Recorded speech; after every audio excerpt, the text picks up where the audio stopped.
Coffee అయితే అందరికి అన్నం వడ్డిస్తూ ఉంటే, అపర్ణ, సుభాష్ రాకపోవడంతో అడుగుతూ ఉంటారు.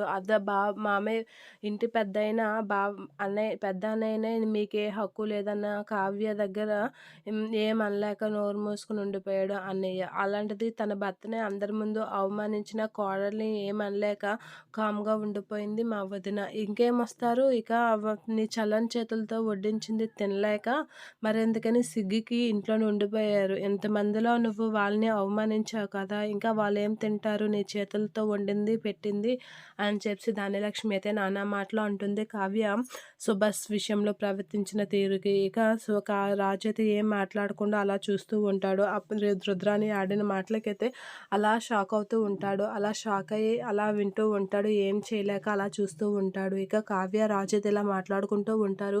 నందగోపాలు బతికుంటే 100,00,00,000 వాడు కట్టాలి. చనిపోతే మనం కట్టాలి. వాడు చనిపోతే మనకే నష్టం కదా! కానీ వాడు బతికుంటే ఇంకెవరికి నష్టం అని చెప్పి అనుకుంటూ ఉంటాడు. అంటే దీని వెనకాతల ఎవరో ఉన్నారు అని చెప్పి కావ్య అయితే రాజుతో అంటూ ఉంటుంది. ఈ కావ్య అలా అనేసరికి రాజు కూడా ఆలోచిస్తూ ఉంటాడు. నిజంగా దీని వెనకాతల ఎవరో ఉండే ఉంటారు. లేదంటే మన 100,00,00,000 కట్టడానికి మన మీద పగతోనైనా వాడిని చంపేసి ఉంటారు. అది ఎవరనేది తెలుసుకోవాలి అని చెప్పి కావ్య, రాజు అయితే ఆలోచిస్తూ ఉంటారు అనామిక వాళ్ళ గురించి.